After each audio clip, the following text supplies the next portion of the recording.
Hello and welcome back to the channel. As you see in my screen, this time we're gonna make a Keeper of the Light guide, and I'm actually quite excited because Keeper of the Light is one of these heroes that, at least personally, I never get to see. I haven't seen him as a position 4 or as a position 5 in quite some time, and it's a hero that many carriers think that it is a hero that is gonna grip the lane because you're gonna illuminate and push the wave and fuck up the lane equilibrium. So definitely a hero that I feel there's a lot of potential, and I feel like it is quite misunderstood.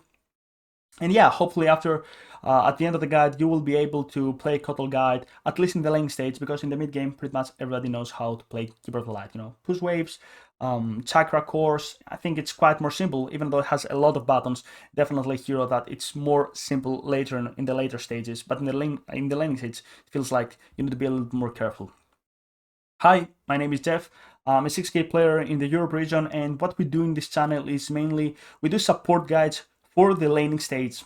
So if you're a support and if you want how to lane properly, this is the correct channel for you. Before I jump into the guide, what I want to say is that this type of guides requires a lot of time and a lot of effort and, well, a lot of tea because it's 1 a.m. So if you can subscribe and like and generally interact with the video, it would be great, because I'm road to 1K subscribers and it feels impossible, right? So before wasting any more time, let's jump into the guide and start talking about Kotl. Moving up and down, side to side like a roller coaster. Let us start with the guide, and the first thing that we always do in these laning stage support guides is talk a little bit about the hero, about the laning stage, right? So Kotl is, in my opinion, a really rough hero to play in the lane, because his only strength actually is his movement speed, right? He doesn't have a lot of damage, he doesn't have a lot of armor, but he has actually some pretty good animation, some pretty good, movement speed, so you can actually get to hit and go back and forth and kite the opponents.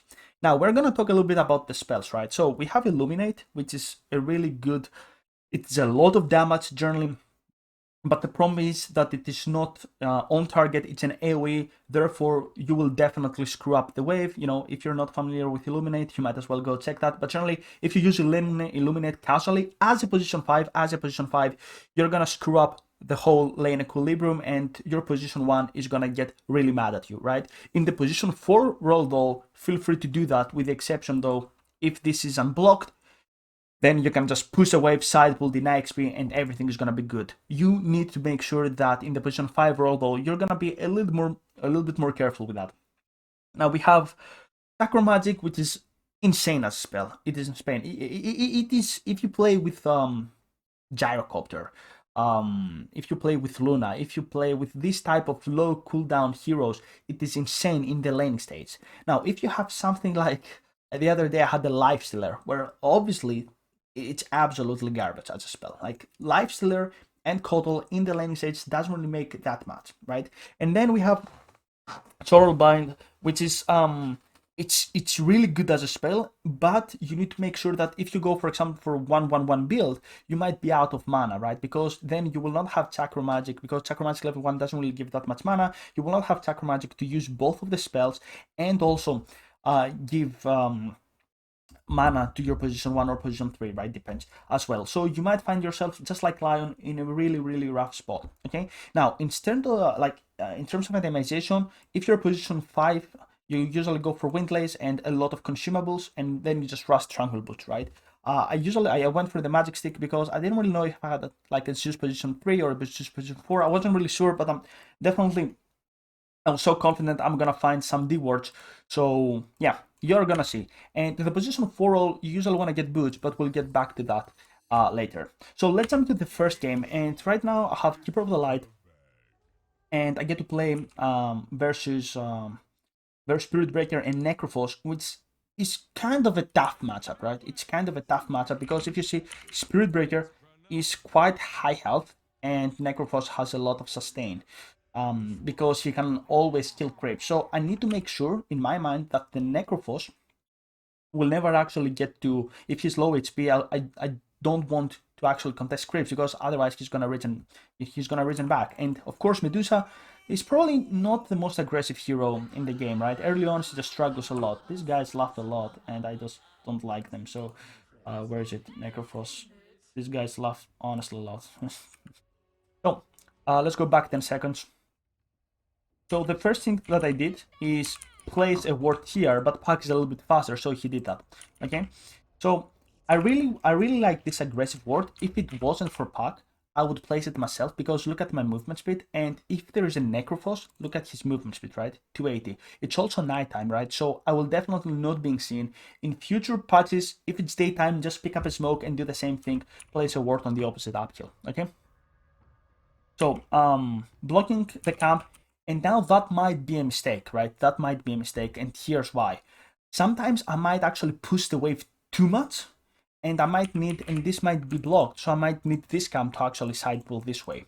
Now, I felt a little bit more confident, like this isn't a complete mistake this time, because I get to play versus Necrophos in the offlane, and Necrophos is a type of hero that actually pushes the waves a lot, you know, just like Darkseer, for example, or Tidehunter. Naturally, these guys are gonna push the wave. So if you get to play versus heroes, you can, you know, get away with more Illuminates in the lane stage.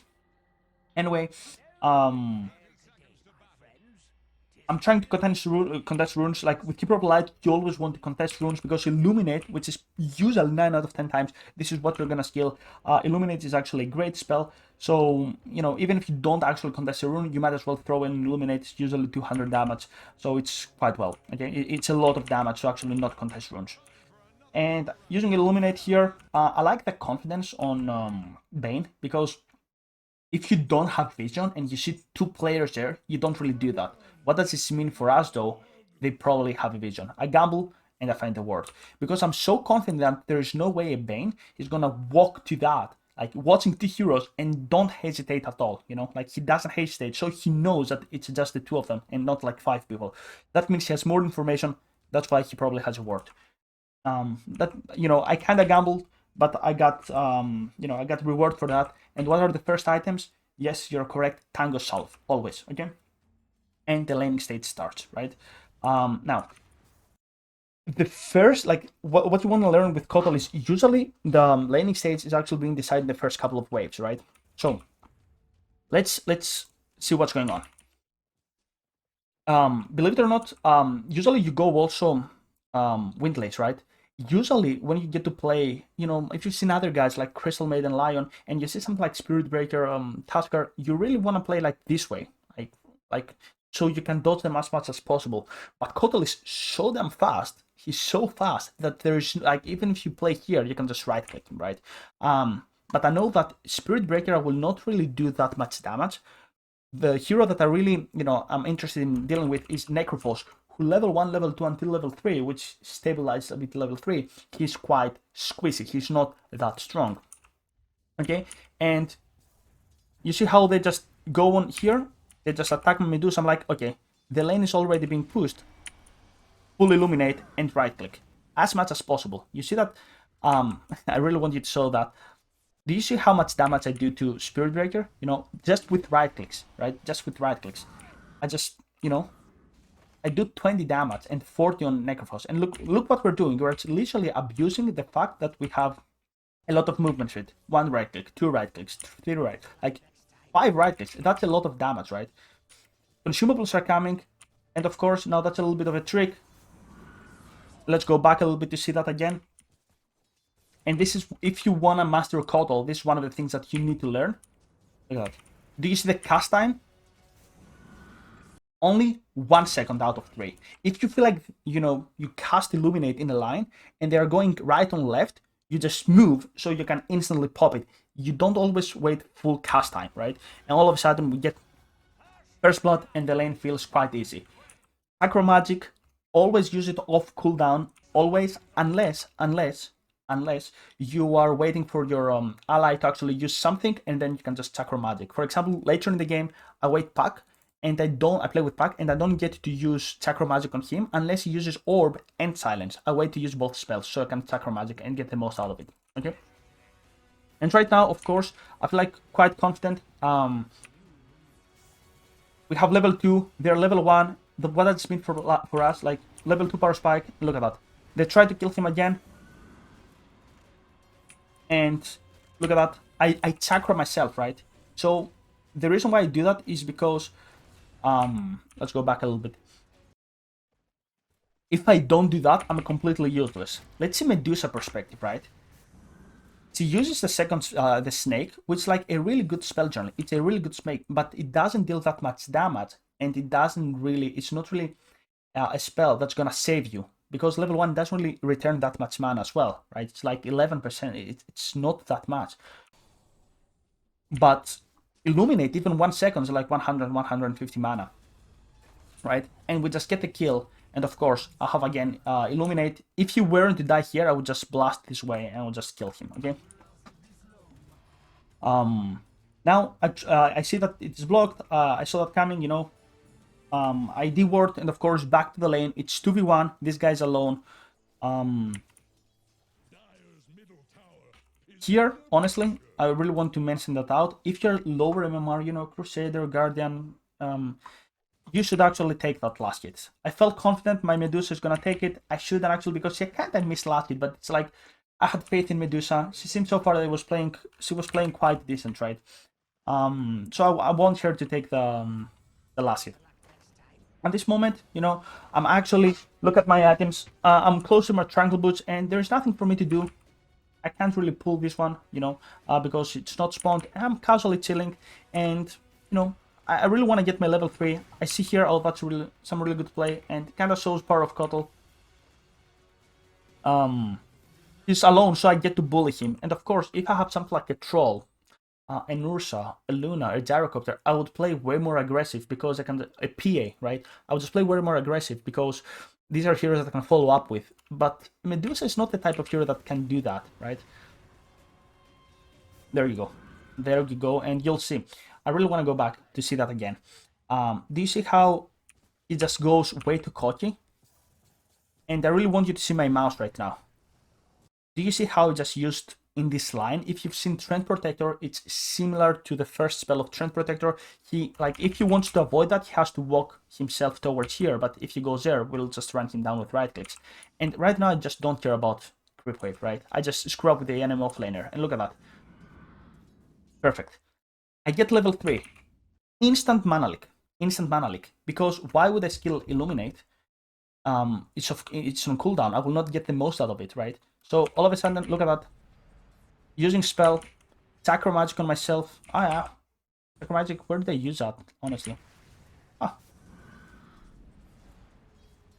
Actually, that was a mistake. I should have actually used it myself. That was a mistake, right? That was a mistake, because then I could just blast him instantly. I felt like I would just do that. But anyway, I just rank him down, and then I just find the kill. Probably if I had Sacro Magic myself, I'm actually... it would be easier, because right now the kill is literally on the edge. And let's go back to see that. Illuminate, mana leak, rank him down. Not mana leak myself, I don't know why. Right click him down, because there is nowhere to go. This is insane as a spell. It does so much magic amplification pretty much, and so much slow that you can't really run from that. And then just right click him down. I have also a stick, so, and look at that. I'm just using the blast. He has to move, and instantly move. Right click, and at this moment I really want to say that the laning stage is over. There is nothing for us to see here, but I really want you to see that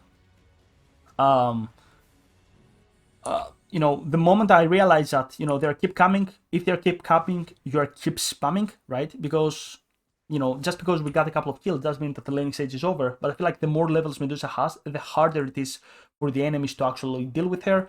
But generally, I play with a pack. I play with the Marcy, you know, these are both heroes that are low cooldown, and once the laning stage is over, I'm gonna move probably to play with the pack. Let's move a little bit actually to see more of what's going on here, you know. Spamming a lot, and, you know, I think level 4, actually, what do you think I should get level 4 as a spell? I feel like we're quite comfortable, we have enough damage right now. That's interesting to actually see that as well. Let's go actually 10 seconds before, you know. I'm sitting behind Medusa, right? And I'm just blasting here because it feels like, I don't know if she's charged, but it's just too aggressive, right? And blasting, mana leak, and let's go one more second to see that lasting. Mana leak, and of course, what do we do right now? Sakura, and again, the last thing that I want to say is always have a salt for the carry, because if I don't have a salt right now for Medusa, the laning stage is really rough, because I have to sip one myself, right? At this moment, you know, if you see like the net worth is like so well, and of course Necrophos is not the type of hero that is gonna, you know, come back or he's gonna go to the jungle and farm really fast. He actually relies, he's a lane dominator, he relies a lot on actually winning the lane. And of course right now he's alone, and we try to right click him down. He went out of the lane, laning stage is over. Right now, even if he TP'd here, for example, right, even if he TP'd here, or even if he TP'd pace, it doesn't matter. It's so hard for him to play, right? In the mid game, what you want to do right now, obviously, is get a 4-staff. You know, you get to play versus Spirit Breaker, so 4-staff is actually quite good. You want to take Glimmer Cape, is also really good. Lotus Orb is really good versus Bane. And of course, who you want to play with is Pac. Always stick with Pac. Wherever Pac goes, you go with. We could show more because it's actually a really interesting game. But I think that since we're doing laning stage here, there's nothing more to actually see here. Lane is actually won, and definitely if they don't manage to snowball level 3, level 4, probably Necrophos and Spirit Breaker will not do. You know, they will just not be that impactful, and they need to do something else like moving around the map, stacking. Definitely a really solid lane and a really good usage of our spell. So let's jump to another game that I think it went well, but the approach was way more different. So let us start, and right now I have a troll with me, right? Troll and Kotl versus Monkey King and Dawnbreaker. I think it was Dawnbreaker or Magnus, I can't actually recall. I recall it's double melee versus Keeper of the Light. And of course, right now we do the same trick, Wind Lace. Right now we got a lot more consumables, and instead of 2 observers, 2 sentries, sorry, I got only 1. And what I did is I actually smoked. The reason why I smoked is I don't really know what's your mid laner, but if it's Monkey King, for example, in the mid lane, he has a lot of movement speed. He usually becomes 3 and he just plays a ward in the enemy uphill. I didn't really know. Also, Druid has a lot of movement speed. I didn't really have a lot of information of what's going on, so definitely bought a smoke, because if you play versus a hero that has a lot of movement speed and you try to do that, you know, play without a smoke, he might actually place the ward while you're returning from your placement. So definitely I didn't risk at all. And, you know, staying with Troll, I'm gonna go a little bit fast here. Of course, contesting runes, always contesting runes. I see that they actually don't contest. Okay, try to gamble, because in my mind, usually you go to contest the rune that you have vision of, like in the previous game with the Bane that tried to contest the rune, and we find the sentry ward. Anyway, Keeper of the Light versus Monkey King. If you see the movement speed, there is no way, like I feel so comfortable in this lane that yeah, like he can just attack me, but even if I have Orb of Venom, like there's no way he can just catch me, right? And there's Dawnbreaker and Monkey King. Now there's only one thing, and we've said that in other guys like Lion and Crystal Maiden. The only thing that ranged heroes, especially support ranged heroes, hate is 2 heroes being on top of your face, smashing you. It's just so hard to deal with, you know. If Monkey King and Dawnbreaker is in front of me, I just die. Like, there's no way I disengage, at least until I get level 6, right? Where I can just blind. So what I'm gonna do is I went for Chakra, right? And the reason why I go Chakra is because Axis is a lot of damage and will allow my troll to actually secure a lot of creeps, right? On top of that, you can use Axis to both secure the creep and secure the creeps, and on the same time harass enemy, right? So what I will do is right now, until I get my level 2, is actually right click, right? Now I go and I use a sentry here. Where is it? Sentry. Okay, he went blocked. And you see, this is why we don't actually block this camp. Right now I have the option of actually pulling this one as well, right? Let's go back a little bit. Okay, he goes for the courier. He uses Axis, and I really want you to see that, like from the troll perspective, right? There you go. He has Axis instantly, and we'll just try to run him down. Now, the only thing I can actually offer here is just right click, man. Like, honestly, we don't really have anything else.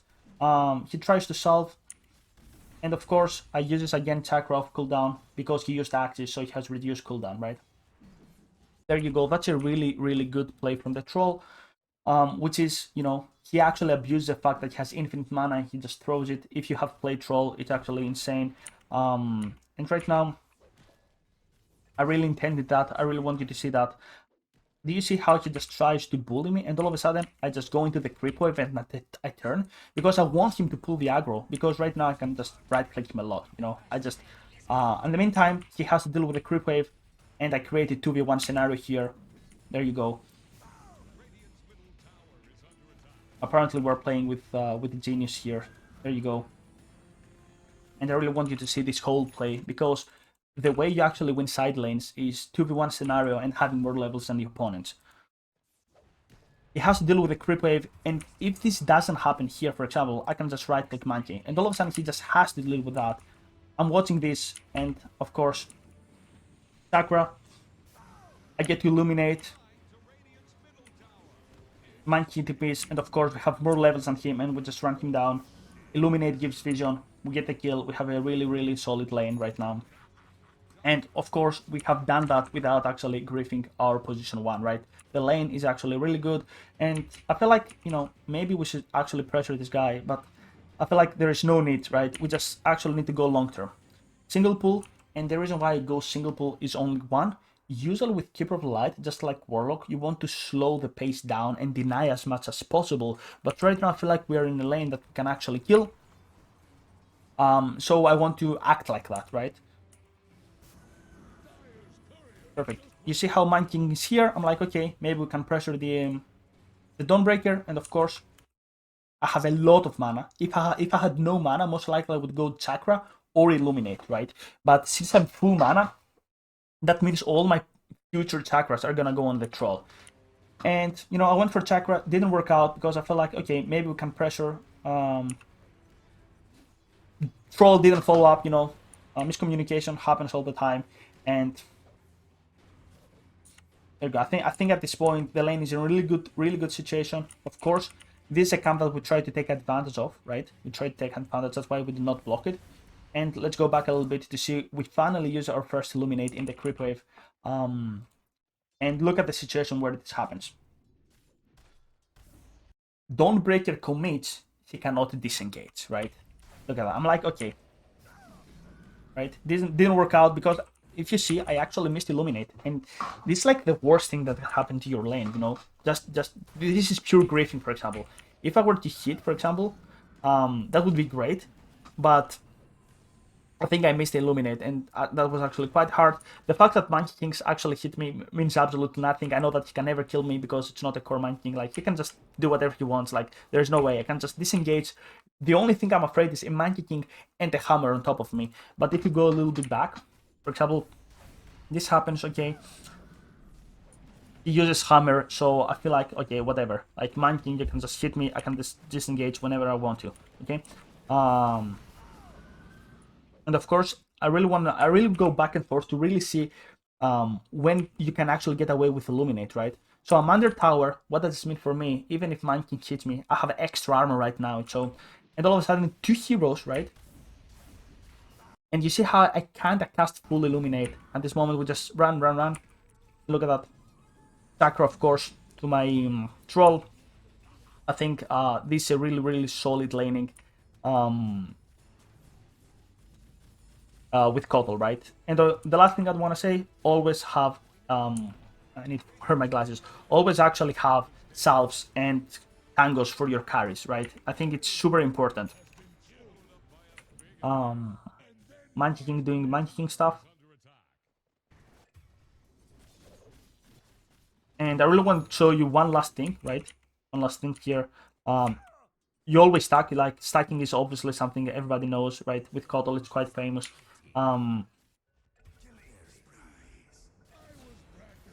There you go.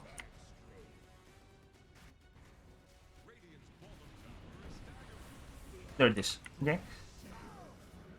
It doesn't matter, there you go. It doesn't matter if you miss Illuminate, right? When you are in the lane that you can always find the kill, you don't really care about equilibrium. And we've said that with other guys like Dawnbreaker Patch, you know, that's a whole point also of single pulling. Look at that. I see that my the commit, like Dawnbreaker commits. So I'm using my Illuminate. I miss. It doesn't matter. And you see how my troll uses both of the spells, right? He has actually used both of the spells. So what do we do right now? And let's go back a little bit to see that as well. We have level 2 Chakra because we play with a core that actually has 2 spells, not one, 2 spells, just like Gyrocop, for example, right? So I think that's really good. And we instantly, what do we do? I really want you to see the fight. Of course, we have Chakra. This guy has Axe again. Look at that. I Chakra first. First I Chakra, and then I cast Illuminate because priorities. I want him to be able to, because he's the one that's gonna slow, or he's gonna stun, or he's gonna use miss all the time, right? Look at that. And of course, full time, like full duration. And now I really want to show that. I die, but I solve my carry. So yeah, probably not the best option, right? So if you see the net worths, I think we're doing pretty solid. Like 800 is a lot of difference for a matchup that, you know, usually Dawnbreaker and Man King, you want to win the lane with heroes like this. And heroes like Kotl, you don't really care if you don't win the lane because you're so strong in the mid game that you're like, okay, even if I don't win the game or it's a draw or we even lose it a bit, you don't really mind. The hero is super powerful. And yeah, let's jump to another good example of how to play position 5 Kotl. And right now I have a hero that I don't really synergize that well, so let's jump into that. Alright, let us start. And this time I have Keeper of the Light and I have a Void, right? Generally, this is probably not the best combo, but it's not as bad as Lifestealer, right? And this is a reason why sometimes heroes like Grimstroke and Dark Willow and Wyvern, for example, that, you know, they are not the strongest laners, just like Kotl, and you have some faith in the humanity, and you're like, okay, at least my position 1 is gonna pick something that we're gonna have some sort of combo, like let's say Grimstroke, and then your carry picks TB or something. And this is why I'm a little bit hesitant with playing heroes like Kotl and Grimstroke. But anyway, right now I have Void, you know, and Kotl, not the greatest combo, but of course we somehow synergizes once he gets level 6. We have Illuminate into Chronosphere into Illuminate, so I think that's a good combo. And the game starts, right?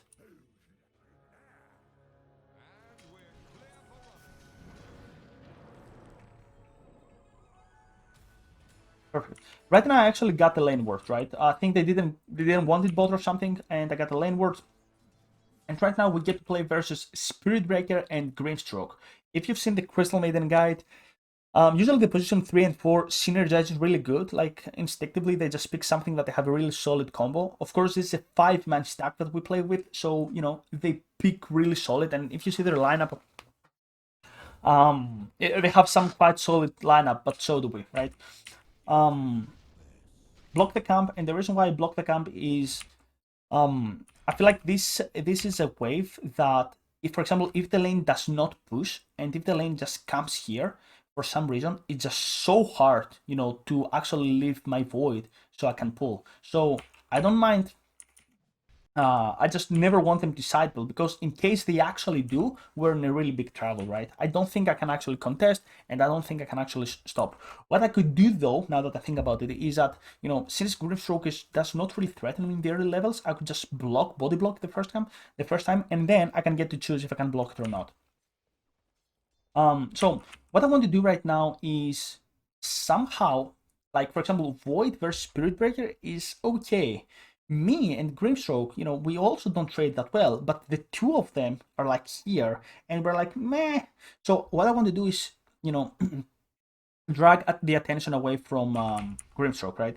You see how I also miss here? Let's go back a little bit. I should have stopped it a little bit faster. You know, I went too greedy. I felt like the arrow of effect like works in different way. He tries to body block. I'm like, okay, I'm gonna man fight you. Look at that, I'm under tower. And of course, what do? We abuse the fact that we have a lot of movement speed. And there you go. I really want you to see that again. We do everything in our power for this Void to have a fine time, which is, believe me, it's really hard right now. Right click, and then look at that. Choop. I even hit him with a cube right now. I've learned my lesson.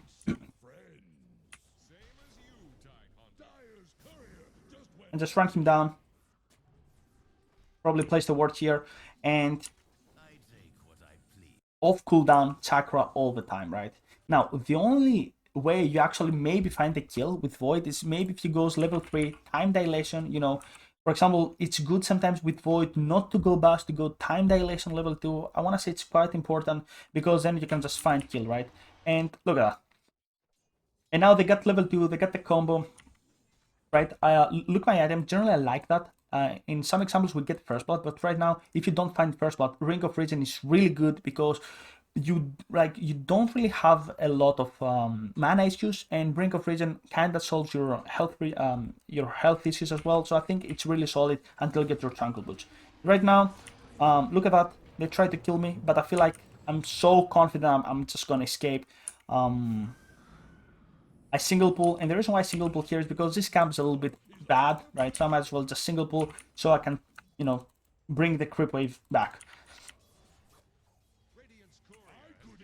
It drags a creep wave, and right now there's nothing for me to do, honestly. He unblocked that, so I actually have to block it back. And you see, a right click. I really want you to see that. Grimstroke is also not the type of hero that's really strong in terms of right clicking. I just right click him, right? Void is also coming, so he has to back off. So look at that. I'm just making a lot of right clicks here. Getting the courier, and they try to kill me again. And this is so much lost time. Like, honestly, so much lost time. For example, in my mind, like, the Void CS should be way lower, or the Spirit Breaker should be way higher, right? I'm so confident. Like, I'm so happy about how the laning stage actually goes right now. Again, right clicking, using Illuminate, it's really important. I really want you to see that until you actually realize that, right? Using Illuminate, not on full duration, right? Look at that. Instant using it. And of course, what I'm gonna do is actually stack here. I don't have enough time for pull, but I'm gonna stack. And of course, I really want you to see how safe I'm playing. They try to make some combo here, and if they actually commit on my Void, then I can, if they actually, you know, use how is it even called, Inkswell, and they use charge on my Void, then what I'll do is you actually go for a full Illuminate cast and maybe turn the kill around. That's actually a really solid try, you know. I was like, okay, what I thought is, he will think that I'm gonna pull, so maybe I will actually find him on Illuminate, you know, here. He's gonna stop me. He doesn't want to, you know, conduct a pull. I don't know why this is not stuck, by the way. And since it is not stuck, I'm gonna try to half pull. And of course, right click it really, really fast, because I need to give creeps to my Void to actually work with under tower. Otherwise, he's going to get dived under tower. And it's so easy. Look at that. And I really want you to see that. This is, I think I felt actually quite proud about this play, right? Look at that. Right clicking, and they see me here, right? And I get charged, and I know that I'm gonna die, but I'm like, fuck it. I'm gonna use Salt, and I gained like what, 100, 120 health. And I felt so, I felt like, in my mind, I'm like, okay, right now we have actually won the lane. We actually won the lane, right?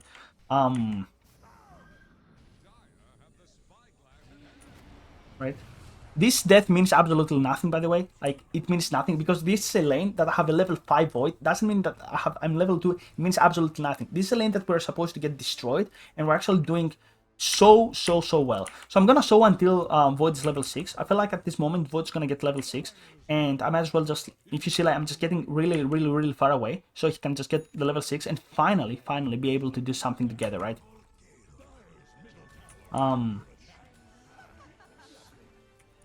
Moving a little bit around the map. And now, why do I do that? Why do I do this Illuminate? Because if we cron actually the Spirit Breaker, there is no way we are going to deal 1k damage. It's impossible. So what we'll do is slowly build it up, and this is like the first, you know, step to actually this is the first step to actually find the kill. Now, why do I Illuminate here the creep wave? And the answer is jungle items, right? I should probably triple stack. I don't know why it didn't happen, but jungle items. Look at that. Was a little bit unlucky, but jungle items really important. and I go for level 2 Illuminate. The reason why I go for level 2 Illuminate is because I have a Chrono, right? So maybe we can work. We need more damage to kill a Spirit Breaker inside the Chrono. And look at that. He buzzes, here it comes. I'm like, okay, go, go, go, go, go, go, go. And yeah, this happens. that was a little bit disappointing. I'm not gonna lie. If you're watching this video, sorry man, I had to show the laning stage, but that was a little bit disappointing. Anyway, regardless, I'm gonna show networks, and networks I think we're doing pretty fine, right? The fact that these guys are even, it's absolutely insane, right? I think even though it's draw, I feel like we definitely win because we don't really synergize that well, and of course we're supposed to get that kill. Void kind of screwed up, but anyways. I think we're doing really well. Of course, in this game, for example, in the mid game, what you want to do is play with whom? Of course, you want to play with Pango, because look at his cooldowns, 8 seconds, 10 seconds, with Chakra, minus 6 seconds. It's really, he can just go Swashbuckle off cooldown and Seal's Crush off cooldown. I think that's a really, really solid laning stage where we just kind of try to absorb the attention away from Grimstroke so they will not actually combine, right? Of course, a lot of movement feed actually helped a lot with that. And yeah, so I've been told I'm doing big guy, generally, 40, 50, 60 minutes in, and I understand that sometimes it can be a little bit hard to actually, follow up with that, weekly content once a week, twice a week. It's big videos, but I usually make big videos so you guys can improve and you have multiple examples and to approach the laning stage actually solid. So from now on, I'm gonna upload twice a week, with the same hero, for example. And this, for example, part 1 from Kotl Void on the laning stage, and we're gonna have part 2 in a few days. Hopefully, smaller content, a little bit more shrink is gonna be more watchable for you guys. Regardless, I think Keeper of the Light is a great hero that you should definitely try, and I think it's one of the heroes that just because it is not being played right now, you can actually start to learn, because I feel like he's gonna get buffed later on because he's a little bit unknown, he's a little bit forgotten. So definitely a hero that you can get ahead, and once he's buffed, he's stronger, you can definitely abuse him so you can actually get out of your trend, even though that's not the type of mindset that I actually want to have in this channel. Anyways, once again, if you can actually interact with the video, and definitely subscribe, because once again I'm road to 1k subscribers and it feels impossible, just like the MMR trend. Definitely do so. GG, and I'll see you on the next Keeper of the Light in the laning stage part.